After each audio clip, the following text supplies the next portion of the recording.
Hello everybody, welcome back to my YouTube channel. My name is Vatika Singh and in today's video we will know how to make a lesson plan in Samajik Vigyan. But before starting this video, we would like to say something to you. Please like and share this video and subscribe my channel Vatika Singh, and don't forget to put on the notification bell so that you don't miss the upcoming video. तो चलिए friends, हम इस video को start कर लेते हैं। सामाजिक विज्ञान में लेसन प्लान बनाने के लिए आपको सबसे पहले लिखना होता है पाठ योजना।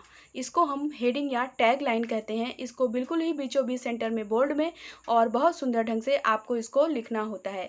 उसके बाद आप लिखते हो विद्यालय का नाम। आप जिस भी विद्यालय से अपना बीएड बीटीसी डीएलए कर रहे होते हैं उस विद्यालय का आपको यहाँ पे नाम लिखना होता है। उसके बाद आप लिखते हो दिनांक। जिस भी डेट को आप अपनी पाठ्य योजना को बना रहे होते हैं उस डेट को आपको दिनांक में लिखना होता है। उसके बाद आप लिखते हो विषय। जिस विषय में आप अपनी पाठ्य योजना को बना रहे होते हैं उस विषय को आपको विषय में लिखना होता है। जैसा कि आप यहाँ पे देख पा रहे होंगे, विषय में हमने लिखा हुआ है सामाजिक विज्ञान भूगोल। इसका मतलब यह है कि हम सामाजिक विज्ञान भूगोल में अपनी पाठ्य योजना को बना रहे हैं। उसके बाद आप लिखते हो चक्र। बच्चों को पढ़ाने के दौरान जो भी समय आपको दिया जाता है, जो भी पीरियड आपको दिया जाता है बच्चों को पढ़ाने के लिए, उसी पीरियड को आपको चक्र में लिखना होता है। जैसा कि आप यहाँ पे देख पा रहे होंगे, चक्र में हमने लिखा हुआ है फर्स्ट। इसका मतलब यह है कि बच्चों के पढ़ाने का पीरियड यहाँ पे हमारा फर्स्ट है। उसके बाद आप लिखते हो कक्षा। आप जिस भी कक्षा के लिए अपनी पाठ्य योजना को बना रहे हैं उस कक्षा को आपको कक्षा में लिखना होता है। उसके बाद आप लिखते हो अवधि।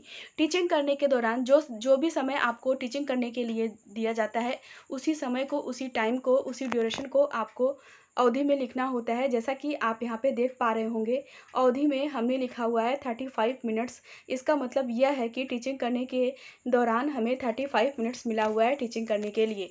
उसके बाद आप लिखते हो प्रकरण। यहाँ पे हमारा प्रकरण है मृदा प्रदूषण। प्रकरण से मैं आपको बता दूं कि यह जो प्रकरण होता है यह पाठ का नाम ही होता है। इसको बिल्कुल ही बीचों बीच सेंटर में बोल्ड में और बहुत सुंदर ढंग से आपको इसको लिखना होता है। उसके बाद आप एक ऐसी सीधी लाइन खींच देते हैं। इसे हम ब्लैक बोर्ड एंट्री कहते हैं। इसे हम विषय का इंडेक्स भी कहते हैं। इस ब्लैक बोर्ड एंट्री में, इस विषय के इंडेक्स में हमने आपको विषय के बारे में संक्षिप्त में सारी जानकारी आपको यहाँ पे दे रखी है। उसके बाद आप लिखते हो सामान्य उद्देश्य। तो पहले मैं आपको यह बता दूं कि यह सामान्य उद्देश्य क्या होता है। आप जो विषय बच्चों को पढ़ाने जा रहे हैं उससे बच्चा क्या सीखेगा, उसे ही हम सामान्य उद्देश्य कहते हैं और उसे ही हम सामान्य उद्देश्य में लिखते हैं। सामान्य उद्देश्य में हम अपने विषय से रिलेटेड 5, 6, 7, 8 पॉइंट्स हम अपने विषय के बारे में लिखते हैं। एक इम्पॉर्टेंट और महत्वपूर्ण जानकारी मैं आपको यहाँ पे सामान्य उद्देश्य में देना चाहूँगी। जैसे कि आप सामाजिक विज्ञान में 20 पाठ्य योजना बना रहे हैं तो आप अपने सामाजिक विज्ञान की 20 पाठ्य योजना में यही सामान्य उद्देश्य आप बार बार लिख सकते हैं। सामान्य उद्देश्य में यहाँ पे हमारा पहला पॉइंट्स है छात्रों को सामाजिक विज्ञान विषय के प्रति रुचि जागृत करके मृदा प्रदूषण का अर्थ व कार्यप्रणाली के विषय में जानकारी प्रदान करना होता है। दूसरा पॉइंट्स हमारा यहाँ पे सामान्य उद्देश्य में है छात्रों को जीवन में मृदा प्रदूषण के महत्व को समझने योग्य बनाना। तीसरा पॉइंट हमारे यहाँ पे समान उद्देश्य में है छात्रों को मृदा प्रदूषण और इसके प्रकार के बारे में जानकारी देना है। चौथा पॉइंट हमारा यहाँ पे समान उद्देश्य में है छात्रों को मृदा प्रदूषण की प्रकारों के बारे में संपूर्ण जानकारी देना है। पाँचवा पॉइंट हमारा यहाँ पे समान उद्देश्य में है छात्रों को मृदा प्रदूषण के प्रति उत्पत्ति के बारे में जानकारी प्रदान करना होता है। उसके बाद आप लिखते हो विशिष्ट उद्देश्य। तो पहले मैं आपको यह बता दूं कि यह विशिष्ट उद्देश्य क्या होता है और यह कितने प्रकार के होते हैं। आप जो पाठ बच्चों को पढ़ाने जा रहे हैं उससे बच्चा क्या सीखेगा उसे ही हम विशिष्ट उद्देश्य कहते हैं और उसे ही हम विशिष्ट उद्देश्य में लिखते हैं। विशिष्ट उद्देश्य हमारे 3 प्रकार के होते हैं। पहला होता है हमारा ज्ञानात्मक उद्देश्य, दूसरा होता है बोधात्मक उद्देश्य और तीसरा होता है हमारा कौशलात्मक उद्देश्य। इन तीनों उद्देश्यों में लगभग आपको 2-2 पॉइंट्स लिखने होते हैं। तो यहाँ पे हमारा ज्ञानात्मक उद्देश्य में हमारा यहाँ पे पहला पॉइंट्स ज्ञानात्मक उद्देश्य में है छात्रों को मृदा प्रदूषण के अर्थ का प्रत्याशमन कराना। दूसरा पॉइंट्स हमारा यहाँ पे ज्ञानात्मक उद्देश्य में है छात्रों को मृदा प्रदूषण के महत्व को स्मरण करने योग्य बनाना।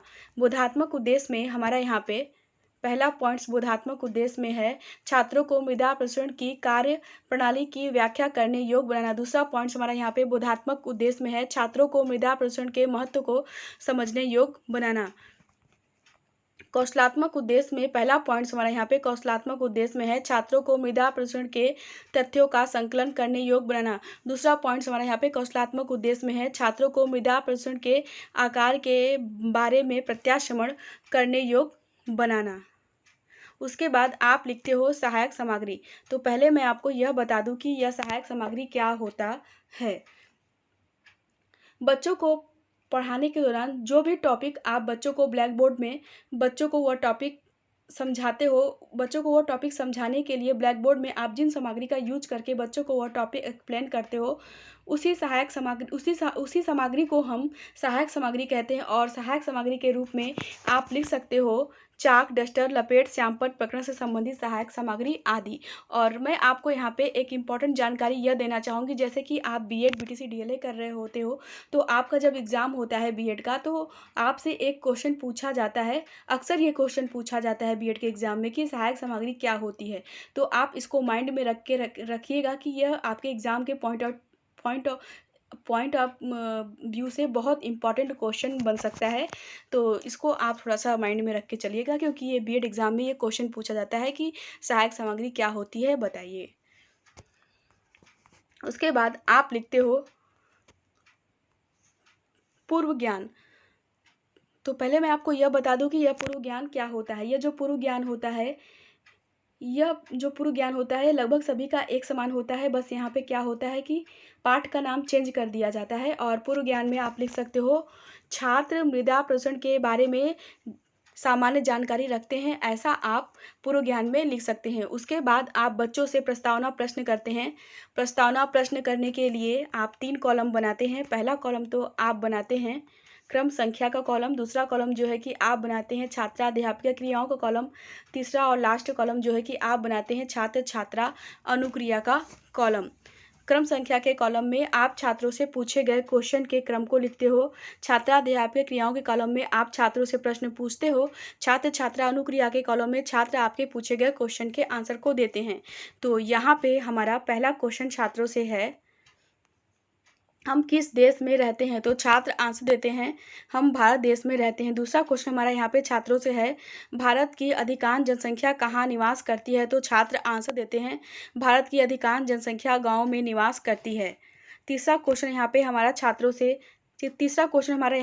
से है, गांव के लोगों का मुख्य व्यवसाय क्या है। तो छात्र आंसर देते हैं, गांव के लोगों का मुख्य व्यवसाय कृषि है।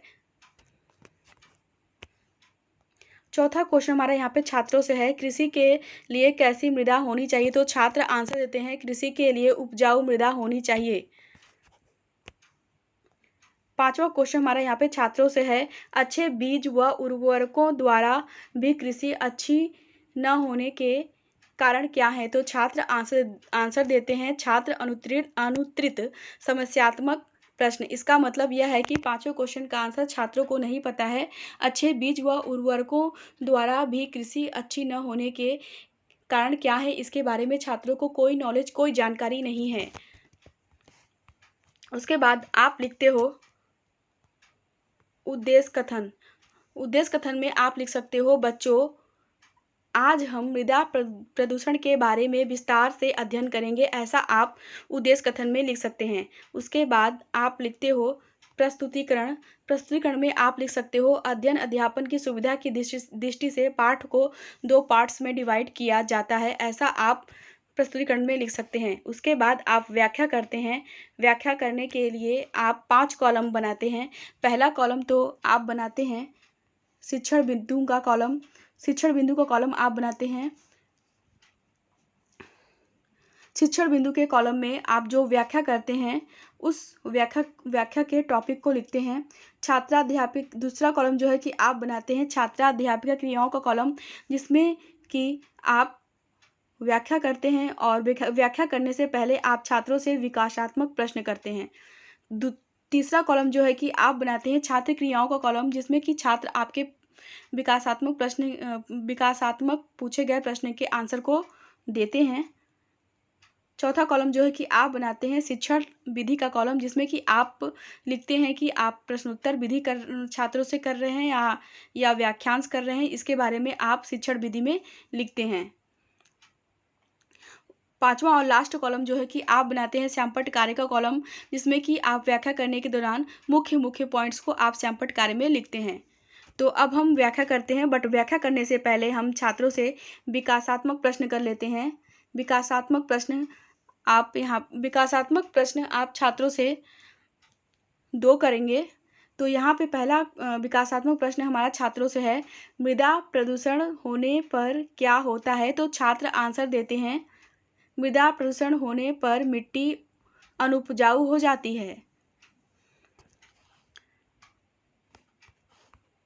और शिक्षण विधि के कॉलम में आप लिखेंगे प्रश्नोत्तर विधि।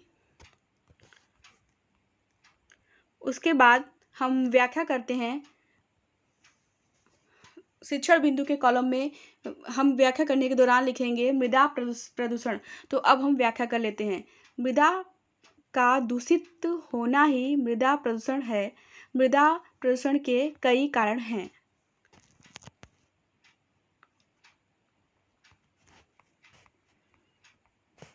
छात्र क्रियाओं के कॉलम में आप व्याख्या करने के दौरान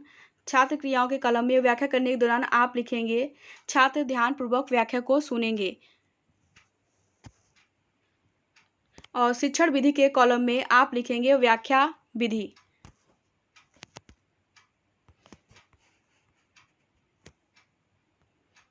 पहला, दूषित जल और हवा के सम्मिलित प्रभाव से मृदा का प्रदूषण होता है। दूसरा, जब वायु में सल्फर डाइऑक्साइड SO2 वर्षा के साथ मिलकर सल्फ्यूरिक अम्ल H2SO4 में बदल जाती है, जिससे मिट्टी प्रदूषित होती है। तीसरा, मरुस्थलीय क्षेत्रों में हवाएं एक स्थान से बालू उड़ाकर पास पड़ोस के खेत में जमा कर देती है, जिससे वह भूमि कृषि के लिए बेकार हो जाती है। चौथा, बाढ़ के समय नदी वेग के साथ अपने साथ कंकड़, पत्थर, बालू व बजरी को आसपास के खेतों में जमा कर देती है, जिससे उस खेत की उर्वरा शक्ति कम हो जाती है। पांचवा, अत्यधिक जनसंख्या के भोजन की पूर्ति के लिए रासायनिक उर्वरकों के उपयोग द्वारा अधिक अन्न उत्पन्न करने से कुछ समय के उपरांत उस खेत की मिट्टी अनुपजाऊ हो जाती है। व्याख्या करने के बाद श्यामपट्ट कार्य के कॉलम में हम मुख्य पॉइंट्स के रूप में श्यामपट्ट कार्य में हम मुख्य पॉइंट्स हम लिखेंगे। मृदा प्रदूषण के कारण पहला पॉइंट्स हम श्यामपट्ट कार्य में लिखेंगे, दूषित जल और हवा के सम्मिलित प्रभाव से मृदा का प्रदूषण होता है। दूसरा पॉइंट्स हम लिखेंगे, जब वायु में सल्फर डाइऑक्साइड SO2 वर्षा के साथ मिलकर सल्फ्यूरिक अम्ल H2SO4 में बदल जाती है, जिससे मिट्टी प्रदूषित होती है। नेक्स्ट पॉइंट हम श्यामपट्ट कार्य में लिखेंगे, हवा के एक स्थान से दूसरे स्थान तक मृदा के पहुंचने से भी मृदा प्रदूषण होता है। नेक्स्ट पॉइंट हम श्यामपट्ट कार्य में लिखेंगे, बाढ़ के समय पानी के साथ बहकर आए पत्थर आदि से मृदा प्रदूषण होता है। नेक्स्ट पॉइंट हम श्यामपट्ट कार्य में लिखेंगे, ज़्यादा उर्वरकों के प्रयोग से भी मृदा प्रदूषण होती है। व्याख्या करने के बाद हम छात्रों से बोधात्मक प्रश्न करेंगे। बोधात्मक प्रश्न में हमारा पहला प्रश्न यहाँ पे छात्रों से है, मृदा प्रदूषण क्या है? तो छात्र आंसर देते हैं, मृदा प्रदूषण मृदा का प्रदूषित होना ही है। दूसरा क्वेश्चन यहाँ पे हमारा छात्रों से है, दूषित जल और हवा के प्रभाव से क्या होता है? तो छात्र आंसर देते हैं, दूषित जल और हवा के प्रभाव से मृदा प्रदूषण होता है।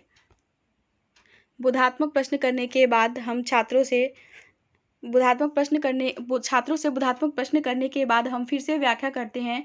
फिर से व्याख्या करने के लिए हम फिर से वही सब सारे प्रोसेस को दोहराएंगे।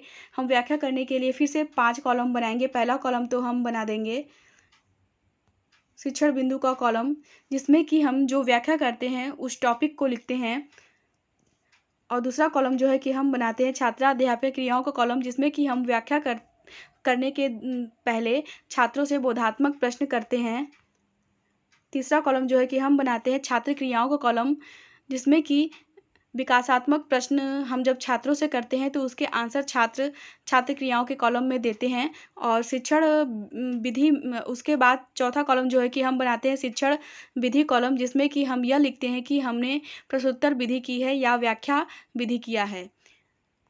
और लास्ट कॉलम जो है कि हम बनाते हैं 5वां कॉलम, लास्ट कॉलम बनाते हैं श्यामपट्ट कार्य का कॉलम, जिसमें कि हम व्याख्या करने के दौरान मुख्य पॉइंट्स को हम श्यामपट्ट कार्य के कॉलम में लिखते हैं।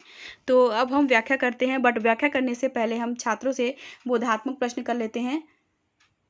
बोधात्मक प्रश्न में हमारा यहाँ पे पहला क्वेश्चन हमारे यहाँ पे बोधात्मक प्रश्न में छात्रों से है, मृदा प्रदूषण न होने पर क्या होगा? तो छात्र आंसर देते हैं, मृदा प्रदूषण न होने पर मिट्टी उपजाऊ होगी और कृषि भी अच्छी होगी। दूसरा क्वेश्चन यहाँ पे हमारा छात्रों से है,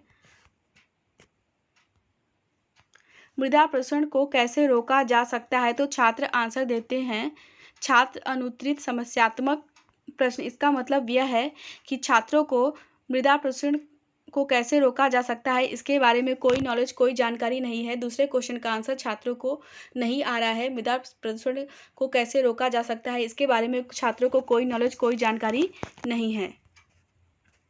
विकासात्मक प्रश्न करने के बाद अब हम व्याख्या करते हैं और शिक्षण बिंदु के कॉलम में हम लिखेंगे मृदा प्रदूषण को नियंत्रित करने के उपाय।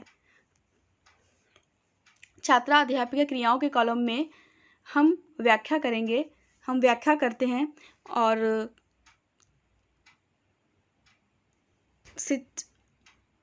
छात्र क्रियाओं के कॉलम में हम लिखेंगे छात्र ध्यानपूर्वक व्याख्या को सुनेंगे। और शिक्षण विधि के कॉलम में हम लिखेंगे व्याख्या विधि। तो अब हम व्याख्या कर लेते हैं।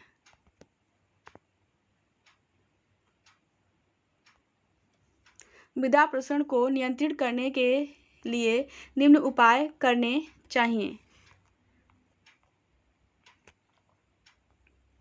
नदियों के वेग को कम करने के लिए बांध का निर्माण करना चाहिए। दूसरा, खेतों की मेड़बंदी अवश्य करनी चाहिए।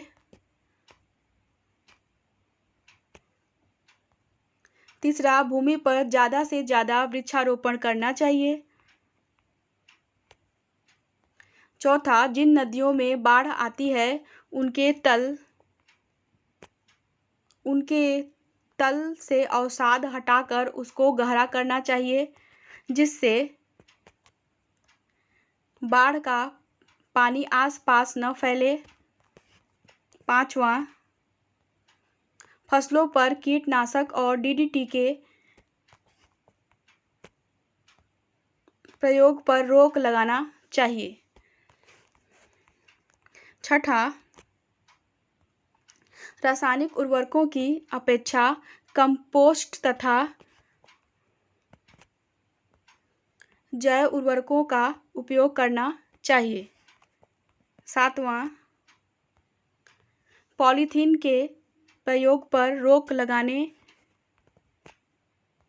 से भी मृदा प्रदूषण कम होता है।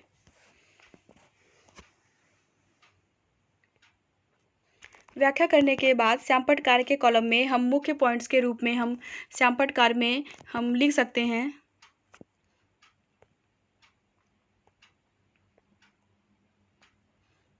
मुख्य बिंदु, नदियों के वेग को कम करने के लिए बांध का निर्माण करना चाहिए।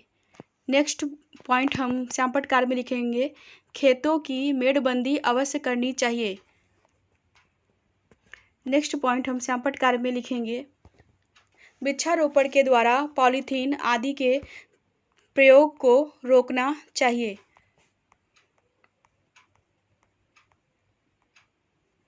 बोधात्मक प्रश्न करने के व्याख्या करने के बाद अब हम छात्रों से बोधात्मक प्रश्न कर लेते हैं। यहाँ पे बोधात्मक प्रश्न में हमारा पहला क्वेश्चन छात्रों से है, नदियों के वेग को कम करने के लिए क्या करना चाहिए? तो छात्र आंसर देते हैं, नदियों के वेग को कम करने के लिए बांध बनाने चाहिए। दूसरा बोधात्मक प्रश्न हमारा छात्रों से है, ज़्यादा से ज़्यादा वृक्षारोपण क्यों करना चाहिए? तो छात्र आंसर देते हैं, ज़्यादा से ज़्यादा वृक्षारोपण मृदा को कटाव से बचाने के लिए करना चाहिए।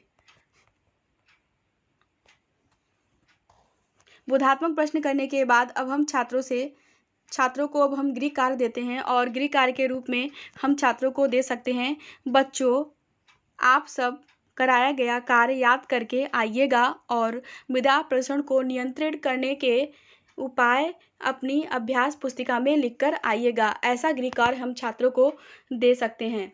अगर आपको हमारा ये पाठ्य योजना लेसन प्लान अच्छा लगा तो आप हमारे इस लेसन प्लान को कमेंट करके बताइए कि आपको हमारा ये लेसन प्लान अच्छा लगा, और आप हमारे इस वीडियो को लाइक करिए, कमेंट करिए और शेयर करिए। और इस पाठ्य योजना की लिंक हमने डिस्क्रिप्शन बॉक्स में दे रखी है, वहाँ पे हमने आपको ब्लॉगर लिंक, ट्विटर लिंक और हमने ड्राइव लिंक, तीनों लिंक आपको इस पाठ्य योजना की दे रखी है। आप इस लिंक को ओपन करके इस पाठ्य योजना को देख सकते हो। और इस पाठ्य योजना में अगर आपको कोई भी प्रॉब्लम होती है या कोई भी क्वेश्चन आपको मुझसे पूछना हो या कोई भी क्यूरी आपके मन में हो, तो आप कमेंट सेक्शन में मुझसे क्वेश्चन पूछ सकते हो या आप मुझे मेल भी कर सकते हो, और मैं आपके पूछे गए क्वेश्चन के आंसर को वहाँ पे दूंगी। अगर आप हमारे चैनल पे नए हो तो प्लीज़ आप हमारे चैनल को सब्सक्राइब ज़रूर कर लीजिए, साथ ही साथ बेल आइकन को प्रेस ज़रूर कर लीजिएगा, ताकि मैं जब भी कोई अपना नया वीडियो अपलोड करूँगी तो उसकी नोटिफिकेशन, उसकी अपडेट आपको जल्द ही मिल जाएगी, जिससे कि आप हमारे आने वाले किसी भी नए वीडियो को मिस नहीं कर पाएंगे।